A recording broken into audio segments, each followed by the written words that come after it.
একবার ভেবে দেখুন, রমাদান এসেছে, আপনি রোজা রেখেছেন, নামাজ পড়ছেন, কোরআন তেলাওয়াত করছেন, কিন্তু আপনার সন্তানেরা, তারা হয়তো মোবাইল নিয়ে ব্যস্ত অথবা বুঝতেই পারছে না রোজার সৌন্দর্য কি। একদিন এই শিশুরাই বড় হবে, একদিন তাদেরই দাঁড়াতে হবে আল্লাহর সামনে। তাই প্রশ্নটা খুব গুরুত্বপূর্ণ, আমরা কি আজ থেকেই তাদের রোজার সাথে পরিচয় করাচ্ছি? কারণ ঈমানের শিক্ষা ছোট বয়স থেকেই শুরু হয়। ইসলামে সন্তানদের শিক্ষা দেওয়া শুধু দায়িত্ব নয়, এটা ইবাদত। আল্লাহ তাআলা বলেন, হে মুমিনগণ, তোমরা নিজেদেরকে এবং তোমাদের পরিবারকে সেই আগুন থেকে রক্ষা করো যার জ্বালানি মানুষ ও পাথর। সূরা আত-তাহরীম 6। এই আয়াত আমাদের মনে করিয়ে দেয়, পরিবারকে দ্বীনের পথে আনা বাবা মায়ের দায়িত্ব। রমাদান সেই দায়িত্ব পালনের সবচেয়ে সুন্দর সময়। রোজা শিশুদের শেখাতে হলে প্রথমে প্রয়োজন ভালোবাসা, জোর করে নয়, ধীরে ধীরে। প্রথমে অল্প সময়ের জন্য রোজার অনুশীলন করানো যায়, যেমন সকাল থেকে দুপুর পর্যন্ত।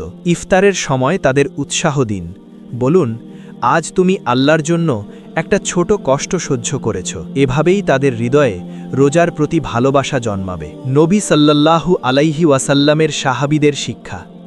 সহিহ হাদিসে আমরা দেখি, সাহাবীরা তাদের শিশুদের ছোটবেলা থেকেই রোজার অনুশীলন করাতেন। এক হাদিসে এসেছে, আমরা আমাদের ছোট শিশুদেরও রোজা রাখাতাম। যখন তারা ক্ষুধায় কাঁদত, তখন তাদের খেলনা দিয়ে ব্যস্ত রাখতাম যতক্ষণ না ইফতারের সময় হতো। সহিহ বুখারী।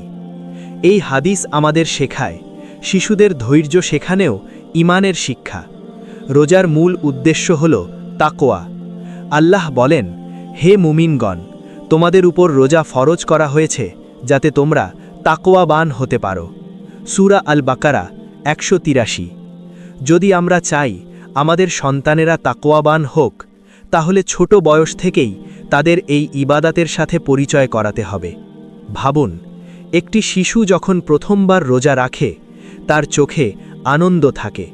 ইফতারের সময় সে গর্ব করে বলে, আমি আজ রোজা রেখেছি। এই ছোট অনুভূতিগুলোই একদিন বড় ঈমানের ভিত্তি হয়ে যায়। আজ আপনি যদি তাকে শেখান, আগামীকাল সে নিজের সন্তানদের শেখাবে।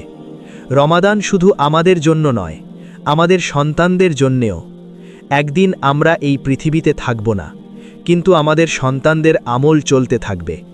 যদি আমরা তাদের দ্বীনের পথে গড়ে তুলতে পারি, তাহলে সেটাই হবে আমাদের সবচেয়ে বড় সাদাকায়ে জারিয়া।